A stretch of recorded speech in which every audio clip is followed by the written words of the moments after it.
Good morning, everybody. Happy Friday.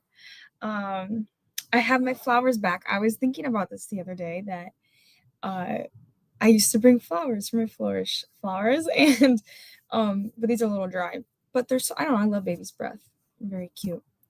Also, I cannot figure out the lighting in my room. Like every time. Okay, maybe this is better. All right, Mom, you can text me. My mom will text me sometimes. She'll be like, "That was worse" or "That was better." But see, then I'm dark again. I don't know. It's really this computer. Like there's sunlight coming on me right now, but anyway. All right. Well, it's hitting the flowers, so that'll be fine. Okay. Let's see who joined us this morning. Teresa. Good morning, Teresa. How are you? You are in my prayers.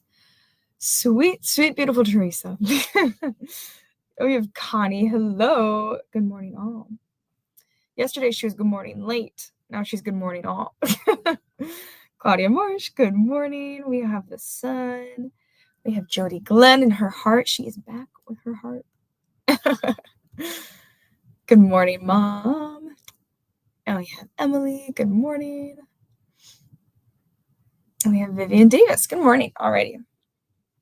Let's get to it. So actually, I feel like I'm going to read the verse. So I told you all that I'm trying to do like verse memorization. And I was going to do Psalm 23 last week, but then I think it was Mark 8:36. Oh, we have to double check that. About like what is one person to gain the whole world if they forfeit their own soul? And I didn't memorize it that well.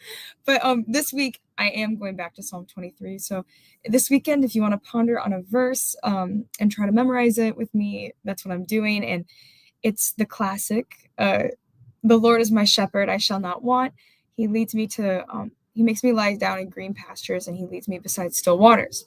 So when I told you all that was my verse last week, I went up to camp or youth retreat, and it was just so wonderful.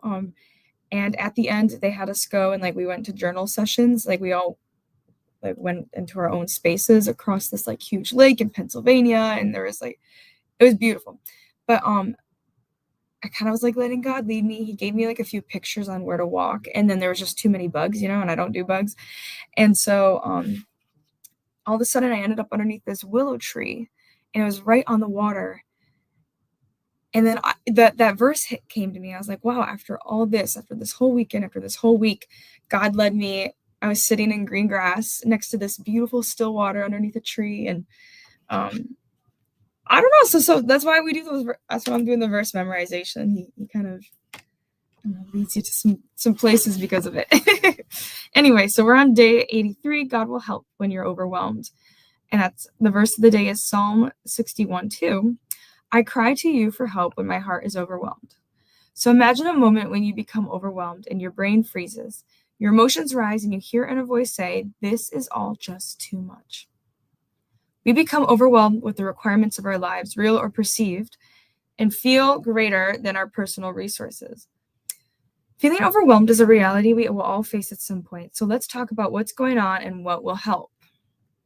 If we've taken on too much, what can I eliminate, delegate, or minimize today? For example, order takeout instead of cooking dinner. Or if we've taken too much in, what boundaries or limitations do I need to set today? This often means turning off the TV, app notifications, the bedside light, so we can go to sleep earlier. And if we're going too fast, what's one way I can slow down today? Ironically, this may mean adding one more thing to our day, like a walk, a bath, a nap, or anything else that has a different pace. Now, I don't know about you flourish flowers, but I have all of these right now, but it's okay. So try different things as you answer these questions. Over time, you'll discover what works best for you. Having time when you become overwhelmed is part of being human, and you can learn to manage them. And you don't have to do it alone. So pause today and recognize that being overwhelmed doesn't mean you're weak. It means you've given absolutely everything you've got. Now it's time to give yourself what you need too. So God, I'm so grateful.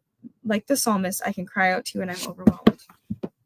Okay, well, I'm not crying out overwhelmed. Let me clarify. Correction. But I think we all can feel that. I just think it's like that's part of being an adult woman is taking on too much, taking too much in, and we're going too fast. So how can we partner with God to like go back a little bit, and that's why we're doing Psalm 23 this weekend. Let him sit you down, let him just like restore you, that time with him. I don't know, like I want to say he can arrange our emotions sometimes too if we ask for it. So if you're feeling overwhelmed this week and you have a lot to do, give it to God. Say, God, I'm delegating this to you. I'm going too fast. I need you to pace me. Or I've taken too much on. Get rid of the plans that are not meant for me. And that could be as easy as like, not making dinner and having girl dinner. I love girl dinner. You don't have to eat out, but you can just put things on a plate and call it good. So what helps when you feel overwhelmed? For me lately, that's the question the book asked. It's sitting with God, and canceling as many plans as possible. Anyway, y'all, I'm gonna go commute into the city. Gonna go to work, and then I'm doing some film stuff for church tonight, which is super exciting. And it's like we always do something the first Friday of the month. We'll do like a really deep, in-depth Christian discussion that's like meant for like advanced Christians typically. And so I always learn so much and can't wait. So anyway, that's what I'm doing. What are you all doing? Comment in the chat. Anyone have anything fun? And we have Alice. Good morning, Alice. And if you're watching later, hello. All right, everybody. Go be the hands feet of Jesus. I love you all. And I'll talk to you next week. Bye.